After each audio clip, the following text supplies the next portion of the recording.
Bienvenidos a una nueva emisión de Charlas de Vestuario. Nos espera una nueva historia.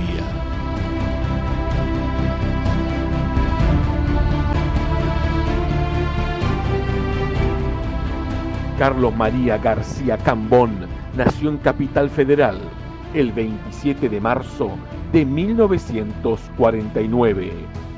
Alto, potente y goleador, se forjó en Chacarita Juniors, club en el cual debutó en 1967 y formó parte del equipo campeón del Metropolitano de 1969. En el verano del 74 fue transferido a Boca Juniors y su debut quedó marcado para siempre porque le convirtió 4 goles a River en la Bombonera. Hoy, en las charlas de vestuario de Abrí la Cancha, Carlos María García Cambón, ídolo en Chacarita, ídolo en Boca Juniors.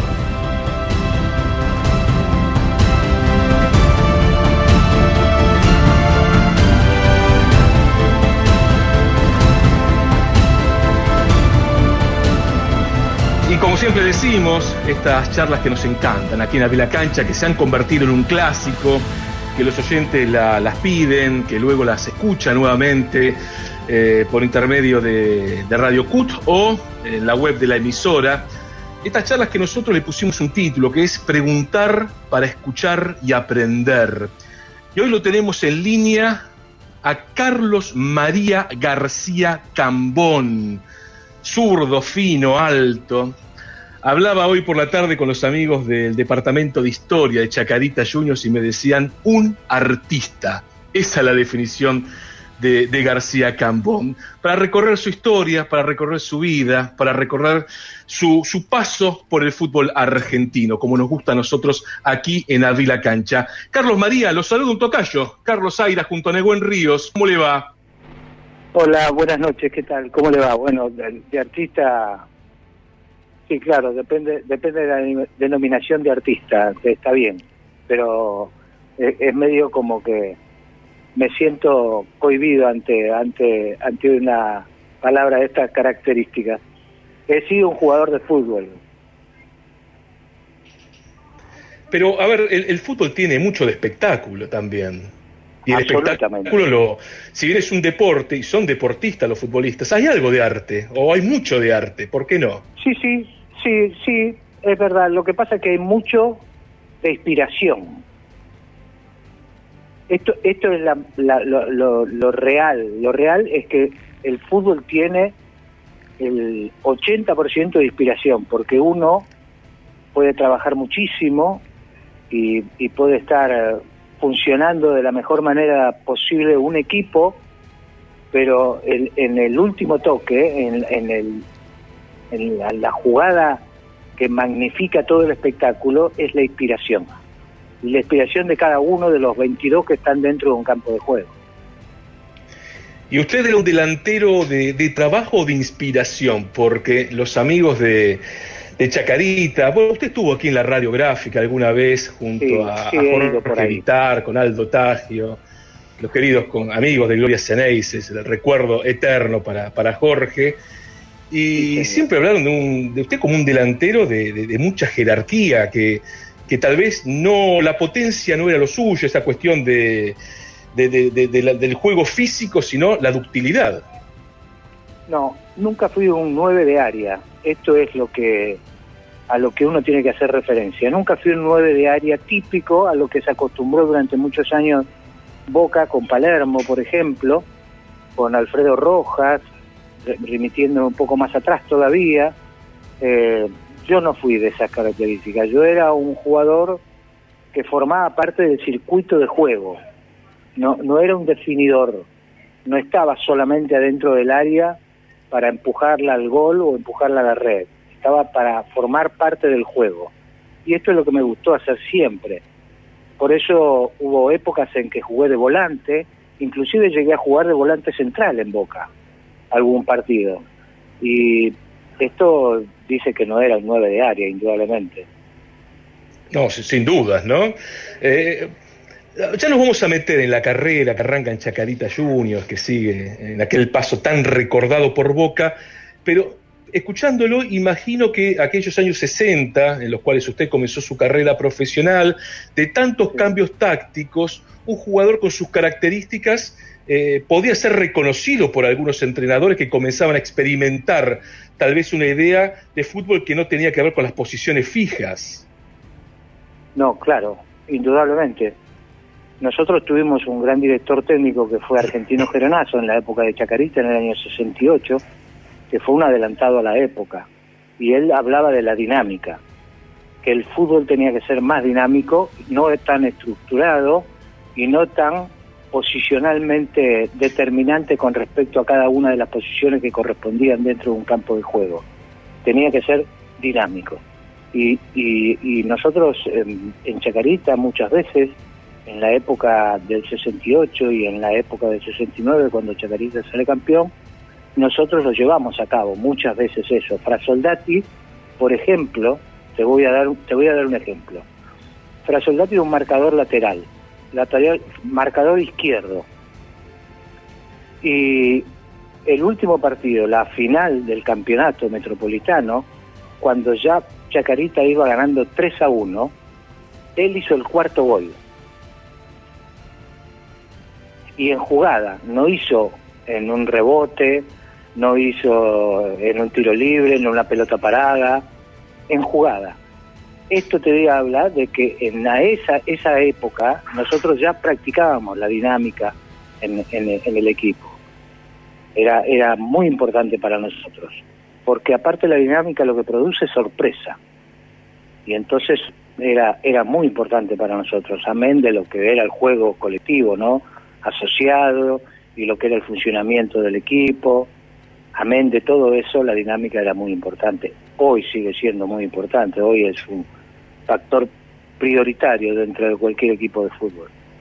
Los que todavía mantienen las estructuras, y es como que todavía están escuchando un disco de vinilo. Qué interesante, qué importante que haya retomado la figura de Argentino Geronasso, que es un olvidado de la historia. Y Geronasso escribió junto a Osvaldo Zubeldía allá por el año 65, 66. Y con Falduti, con Antonio Falduti. Zubeldía y Geronasso eran los tres que escribían los libros. Que uno los lee en la actualidad, pasados medio siglo, y siguen teniendo vigencia. Los hombres vieron un fútbol... No me cabe la menor duda. Como si tuvieran la bola de cristal delante, como si hubieran visto el futuro claramente. Exactamente, sí, yo creo que eran un poco así, eran visionarios, indudablemente, no me cabe la menor duda, ¿no? Bueno, yo no lo tuve a Zubeldía, no lo tuve a Falduti, pero lo tuve a Argentino Geronasso, y era una cosa extraordinario, un entrenador con una capacidad poco común y una visión de lo que era el fútbol que era indudablemente marcada, adelantada con respecto a lo que era el resto. Estamos hablando con Carlos María García Cambón y nos metemos en esa historia de Chacarita.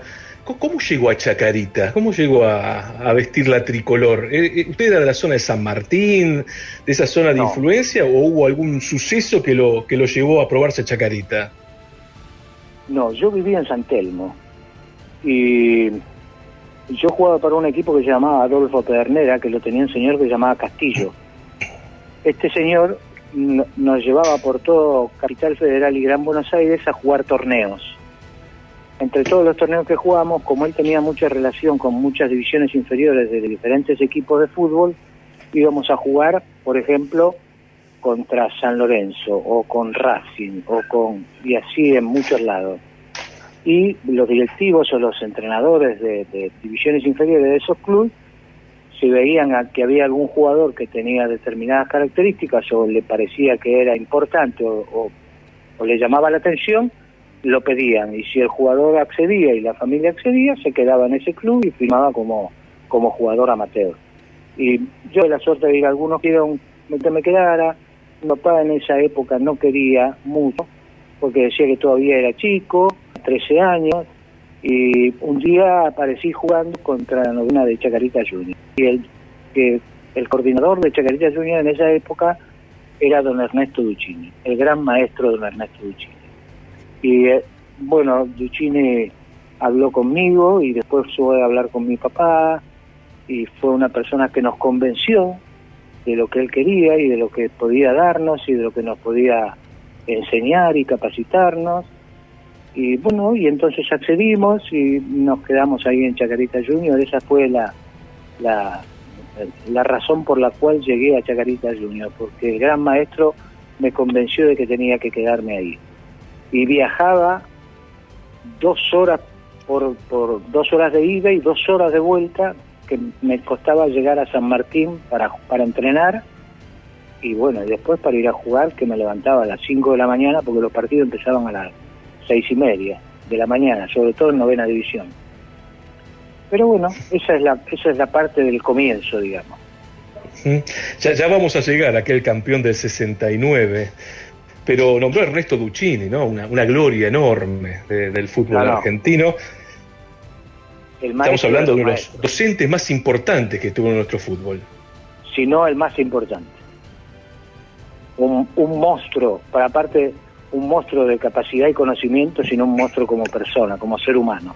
Alguien fuera de lo común. Alguien realmente con una docencia extraordinaria, con un cariño y un entendimiento hacia los jóvenes y hacia los chicos maravilloso, algo que guardaré por siempre en el recuerdo por el resto de mi vida. Así que si vuelvo a renacer en otro cuerpo, lo seguiré creyendo.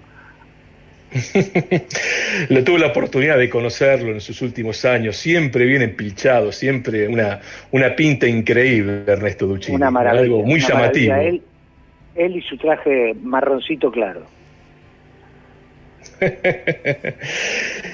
¿Por qué Chacarita se consagró campeón en el 69? ¿Qué tuvo aquel equipo para ganar el Metropolitano, para superar al Racing de José, que en aquel 69 tuvo una campaña fantástica, y con empatar era finalista, y ustedes ahí sobre el final la palomita de Puntorero? ¿Qué tuvo aquel equipo del 69 que le ganó la final a River? No, de Puntorero no, de Recupero. De Recupero. Recupero fue, sí. La palomita fue de Recupero, en un centro de marco.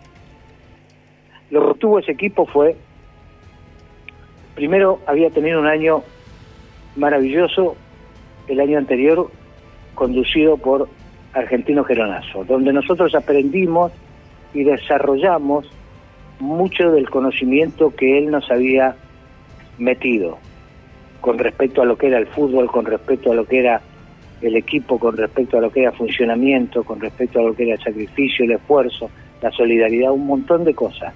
Segundo, llegaron jugadores muy importantes que se amalgamaron de una forma extraordinaria. Y tercero, todos teníamos el mismo objetivo y mancomunadamente nos habíamos comprometido a llegar a lograr ese objetivo. Que aunque fuese, diríamos, de a poco, en cada partido, ir sumándolo, la expectativa nosotros la teníamos cifrada en lo último, llegar hasta lo más alto de todo. Pero no solamente desde el punto de vista futbolístico, también estaba el compromiso de todo lo que era la dirigencia en ese momento de Chacarita Junior, de lo que era el compromiso con respecto a los directores deportivos y a los directores técnicos que teníamos, y con respecto a los jugadores. Era una máquina bien aceitada, muy comprometida y con mucha responsabilidad y mucho conocimiento en lo que hacíamos y en lo que queríamos con respecto, y mucho respeto hacia lo que queríamos. No tratábamos de irnos nunca fuera del libreto que nosotros teníamos y teníamos planteado. Y nosotros jugábamos de la misma manera, jugando de local o jugando de visitante o jugando en cualquier lado, siempre se jugaba de la misma manera. Nosotros aplicando indudablemente la estrategia con respecto al rival de turno que teníamos, ¿no es cierto? No, está claro eso, está claro. Y aparte un equipo con grandes jugadores y que tuvo un ciclo importante, porque no fue solamente el Metropolitano del 69, sino que el ciclo de Chacarita se extendió hasta el 71-72 como un equipo importante, un equipo al cual costaba ganarle y que tuvo, usted, bueno, nos puede contar, giras internacionales, peleó en el 71 el campeonato, fue un gran equipo de Chacarita. Quería remarcar eso, que tuvo una línea de tiempo, duró 3 o 4 años. Esos 3 años fueron 3 años de un gran éxito, digamos, un éxito que lamentablemente no se pudo prolongar mucho más allá. Nosotros ya en esa época instalamos dentro de lo que era la institución una mística, que después se fue perdiendo, fue desapareciendo. Lamentablemente los jugadores se fueron yendo y bueno, el club entró en una situación que todos ya conocen y terminamos en este triste presente, pero en ese momento sí, nosotros estábamos muy metidos en todo lo que era el club, en desarrollarlo desde el punto de vista futbolístico, en crear una mística para el futuro, que lamentablemente no se pudo llevar a cabo, pero claro que sí, tuvo grandísimos jugadores. Carnevali, que se fue vendido al extranjero, Vargas, que se fue vendido al extranjero, Marcos, que se fue vendido al extranjero, Orife, que se fue vendido al extranjero, Neumann, que se fue vendido al extranjero, muchísimos jugadores que fueron vendidos al extranjero. Y eso, ¿producto de qué? Producto de que todo lo que habían podido aportar en este fútbol nuestro de todos los días, y que indudablemente tenían la gran capacidad futbolística como para ir a jugar a cualquier lugar del mundo. Y en una época donde el mercado europeo no contrataba muchos jugadores. Carnevali la rompió en Las Palmas, Neumann fue a Alemania, Vargas a Francia, bueno, Marcos se instaló en Francia. ¿Ángel Marcos fue tan buen jugador como nos cuentan, Carlos? Sí, un gran jugador, un gran estratega dentro del campo de juego, y fue uno de los líderes que nosotros teníamos dentro del campo de juego y fuera del campo de juego. Era nuestro abanderado, digamos. Era nuestro capitán, era una persona respetada, porque yo considero que los líderes fundamentalmente uno les tiene que tener respeto. Cuando uno les tiene respeto, automáticamente puede aparecer la condición de líder. Si uno no les tiene respeto, es muy difícil que se consiga ser un líder de alguien al cual uno no le tiene respeto. Y Marcos era una persona respetada por todos nosotros, inclusive que éramos amigos de él, pero a la hora de catalogarlo, lo catalogábamos como uno de los líderes que teníamos dentro del grupo, ¿no? Del grupo colectivo de jugadores.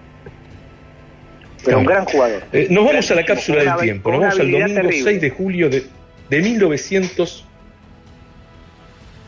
Le decía a Carlos, nos vamos en la cápsula del tiempo al 6 de julio de 1969. ¿Qué recuerdo tiene de aquella final, de aquel Chacarita 4, River 1? Usted estuvo en el banco de suplentes, pero sí. ¿Qué recuerda de lo que a usted le viene a la mente cuando se rememora aquella fecha, aquella final, aquel Chacarita campeón?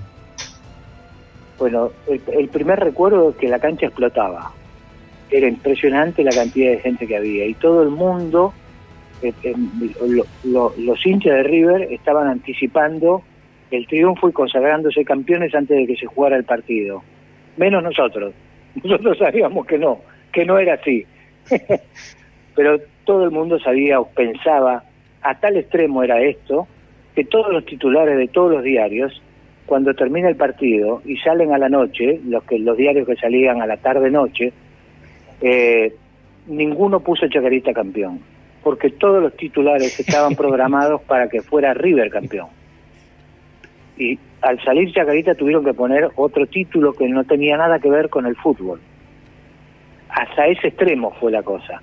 Para nosotros era llegar a tocar el cielo con las manos, porque lo que habíamos hecho era trabajar durante 2 años para lograr ese objetivo, 68 y 69, con un gran esfuerzo, con un gran sacrificio, con un gran trabajo, con apostando a nuestra capacidad, apostando a nuestro conocimiento, a nuestro desarrollo, a nuestro fútbol, a lo que nosotros sabíamos hacer, y lo vimos coronado con este campeonato. Guardo recuerdos extraordinarios, porque Chacarita jugaba muy, pero muy bien. Y encima se nos simplifica mucho más, al poco tiempo de empezar el partido, que el árbitro echa a Dreyer. Y entonces ya éramos 11 contra 10, y era mucho más, no digamos más cómodo, porque River es siempre River, pero se nos simplificó bastante el hecho de que echaran a un jugador. Qué interesante esto, ¿no? Porque el hombre llegó a la luna y Chacarita se consagró campeón, ¿no? Era todo un cambio de época, los equipos chicos que se animaban y River que necesitaba ser campeón, porque hacía 11 años que no se consagraba. Chacarita lo terminó goleando en aquella final. Qué interesante también esta idea del equipo chico, el equipo grande y las dificultades que tiene un equipo chico, permanentemente, ayer, hoy y tal vez mañana también. Por eso los logros de los equipos chicos son tan importantes y trascienden tanto. Nosotros fuimos, en realidad, el segundo equipo chico que sale campeón de un torneo argentino. El primero fue Estudiantes de La Plata. Y nosotros fuimos el segundo.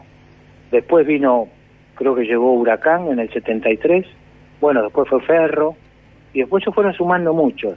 ¿Por qué? Bueno, creo que nosotros aportamos un granito de arena en toda esta metodología que tiene el fútbol argentino para demostrar que los equipos chicos también podían llegar a campeonar. Indudablemente los campeonatos nos favorecieron porque no eran campeonatos muy largos, eran campeonatos de medio año nada más. Al ser campeonatos cortos, indudablemente los equipos chicos tienen una opción diferente, más, porque a lo mejor agarrás racha de 5, 6, 7, 8, 10 partidos y esos 10 partidos te hacen salir campeón. En los campeonatos grandes, al estilo europeo, es mucho más difícil porque los equipos importantes que cuentan con planteles muy grandes y con muchísimas figuras, se les simplifica mucho más. Nosotros tuvimos suerte de que no tuvimos grandes lesiones, muchos jugadores lesionados, no lo tuvimos, y entonces esto nos ayudó muchísimo a nosotros. Uh-huh.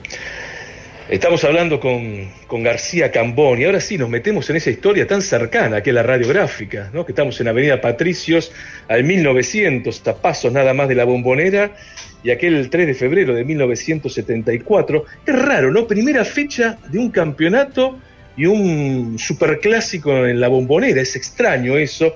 Claro, si el 9 que debuta mete 4 goles, entra en la historia. ¿Usted, Carlos, tuvo dimensión en aquel momento de lo que había generado no solamente Boca, sino también en el fútbol argentino? No, en ese momento no, era muy difícil, era joven. Primero te aclaro, es el único caso en la historia del fútbol argentino que un Boca River se juega en la primera fecha. Mira. A partir de ese caso, nunca más se volvió a sortear un Boca River. Siempre fue digitado a dedo, porque no solamente se presume, sino se comprueba que jugar un Boca River en la primera fecha es contraproducente, porque siempre está la fantasía de tanto los hinchas de Boca como los hinchas de River, de que Boca o River vayan en mitad de tabla o arriba peleando el campeonato, y entonces la expectativa que se crea es mucho más grande. En un Boca River, en un primer partido, la expectativa pasa, para el resto del campeonato pasa desapercibida, ya no existe más esa expectativa de volver a ver otro Boca River durante el transcurso del campeonato. O sea que claro. Fue la última vez que se sorteó, o mejor dicho, que Boca o que River entraron en un sorteo, fue la última vez. Y también fue la primera vez que salieron sorteados en un primer partido.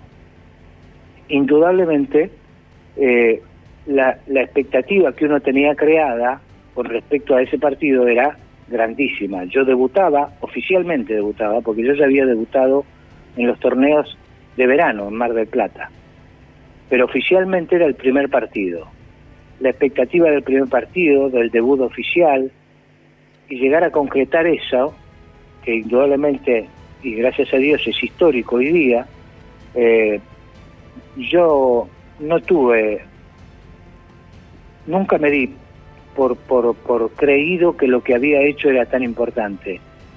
Porque aparte soy una persona que considera que las cosas importantes solamente las determina el tiempo, no las determina la acción y el momento.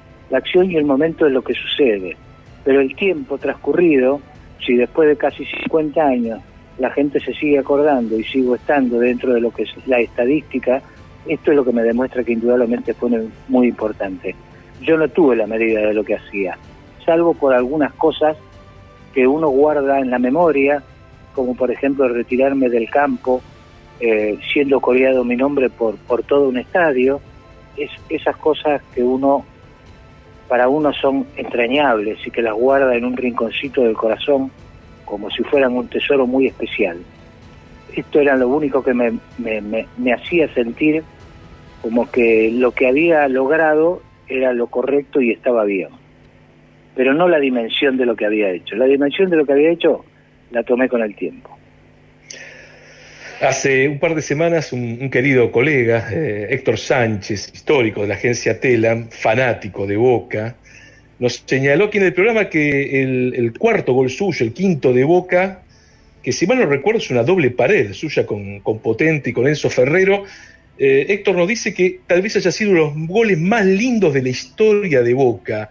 Le pregunto, Carlos, ¿tan golazo fue? Sí, realmente sí. Lo digo sin mucho pudor, pero es verdad. Creo que debe haber sido uno de los... No, está bien, es así, porque quedó en el tiempo, en el recuerdo de esa forma. Creo que debe haber sido uno de los goles más lindos, si no es el más lindo que hice en mi vida, porque indudablemente también tiene que ver la trascendencia, ¿no? Y a quién se lo hago, y contra qué arquero lo hago, que también tiene mucho que ver, todo tiene mucho que ver, ¿no? El gol, la característica de la jugada, el rival, el arquero, que debe de ser el segundo o el primer arquero más grande que tuvo la República Argentina. O sea, todas esas cosas se confluyen a creer indudablemente que fue un gol magnífico. Y yo también lo tengo así, con falsa modestia lo digo, Recordemos que el arquero era Waldo Matildo Filiol, que debutaba en el arco de River. Cuando usted vino aquí a la radio, a Gloria Ceneices, deslizó una anécdota que a mí me quedó en el recuerdo, que al día siguiente del partido usted se encontró con Quique Wolf, que había sido el lateral derecho de River en el Clásico, y se quedaron hablando un rato largo en la calle y la gente los miraba. Me quedó ese recuerdo, ¿es así, Carlos? Sí, lo que pasa es que Quique en esa época traía, o le traían unos botines de fútbol de Alemania, y en esa época los jugadores se tenían que comprar ellos los botines. Y como eran unos botines que a mí me gustaban y que yo ya los venía usando, y yo con Quique tenía relación muy anterior a ese Boca River, porque Quique fue compañero mío en un sub-20 que jugamos en el año 67 en Paraguay y en el cual salimos campeones. Entonces fue compañero mío de esa selección, yo lo conocía, tenía mucha relación con él. Y entonces yo lo llamé y le pedí que me mandara, me dijo, pasá por casa y te los doy. Y entonces me fui a verlo, creo que vivía ahí por Vid y Santa Fe, me parece, ahí en Capital Federal, y entonces me fui hasta la casa y lo busqué porque aparte me parece que es algo normal, como que él era jugador de River no tiene nada que ver con que yo no profese una buena amistad y una buena relación con él y pueda conseguirme los botines que a mí me gustaban y pueda quedarme charlando todo el rato que quisiera. La gran rivalidad no es de parte de los jugadores ni de parte de los seres humanos, la gran rivalidad forma parte de la pasión de algunos que generan un cortocircuito que no existe, nada más. Uno lo analiza y es cierto, ¿no? Son dos laburantes que se encuentran y que pueden tener una relación más allá del lugar donde trabajen. Es muy cierto eso. Y le pregunto, Carlos, ¿no? en esa trayectoria tan intensa que usted tuvo en Boca, por aquel equipo que dirigió Rogelio Domínguez, muchos lo llevaron a la historia como un campeón sin corona, ¿no? un equipo que por momentos jugó muy bien al fútbol, pero claro, no le alcanzó para ser campeón. ¿Qué recuerdo tiene de aquel Boca del 74? Los mejores porque yo formé parte de un equipo de fútbol extraordinario, con un nivel de funcionamiento muy bueno, con una ofensiva terrible y con jugadores de unas características indudablemente excepcionales, como Osvaldo, como Potente. Nadie puede llegar a imaginarse perdón, lo simple que era jugar con un jugador de las características de Osvaldo al lado de uno, lo sencillo que era jugar al lado de él. Un jugador con un talento extraordinario. Así que, bueno, yo tuve esa suerte. Y sí, lo único que no tuvo ese equipo fue un campeonato. En el año 74 fue en el lugar que más cerca, el año que más cerca estuvimos. Perdimos un partido en cancha de Huracán contra Newell's Old Boys, un partido increíble, que nos anularon 2 goles, nos hicieron un gol con un full increíble, y no nos dieron 2 penales, y bueno, terminamos perdiendo un partido y ahí se nos escapó el campeonato. Pero increíble fue, increíble. Y reconozco que el gran déficit que tuvo ese equipo es no haber salido campeón. Si hubiera salido campeón ese equipo, hubiera quedado en la historia como uno de los mejores, o el mejor equipo que tuvo Boca en su historia. No me cabe la menor duda, porque era un equipo maravilloso. Nosotros empezamos el año 74 ganándole 5-2 a River. El segundo partido fuimos a jugar con San Lorenzo en cancha de San Lorenzo, que eran los matadores, y le ganamos 6-0. Y después vino Argentino Junior a la cancha de Boca y le hicimos 7 goles. Era una cosa increíble lo que producía ese equipo. Increíble era lo que producía.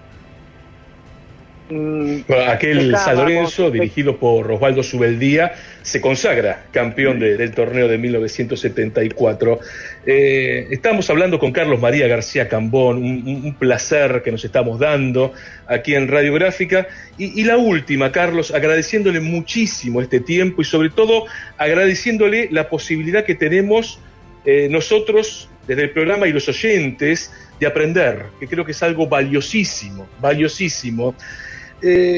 Usted fue parte del ciclo de los 40 partidos invictos de Boca, 1998-1999. ¿Cómo recuerda aquel momento y todo lo que se generó en un equipo que entró en la historia y que también es parte de la historia del fútbol argentino? ¿Qué nos puede señalar de aquel momento? Bueno, ese es el granito de arena que yo pude aportar al segundo récord que tengo en Boca. Boca venía, en el año 98 venía bastante, no muy bien, y después de perder 4-0 en la cancha de Ferro, el Bambino Veira era el técnico, el Bambino Veira decide renunciar.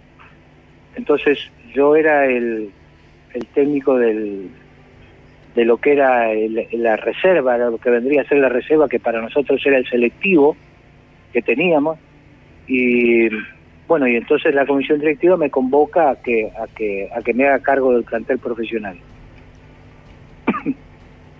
Empezamos a trabajar y bueno, nos dimos cuenta que Boca siempre ha tenido grandísimos jugadores, que lo que necesitaba en ese momento era una motivación extra, y fue lo que nosotros tratamos de inculcarle, un poco de funcionamiento, un poco de motivación,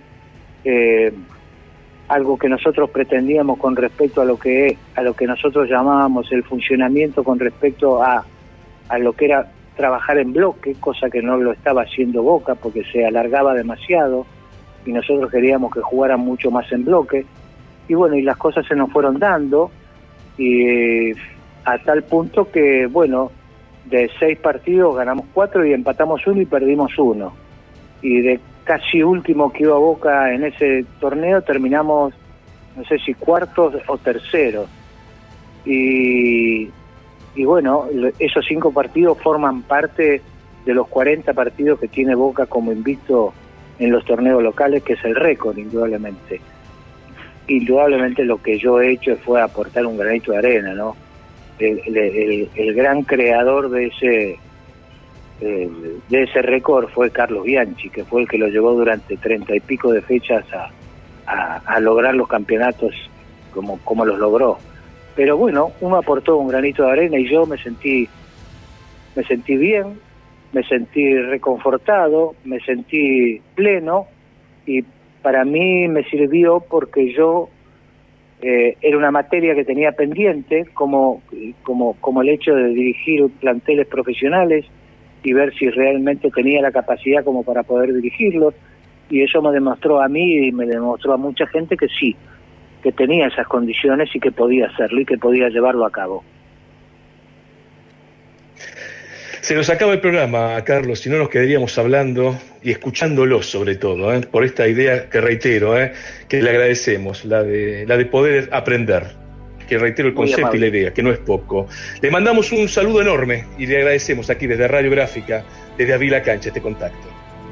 Muy amable, muchas gracias y que les vaya muy bien, muchachos, y muchas felicidades y cuídense. Ahí pasó Carlos María García Cambón.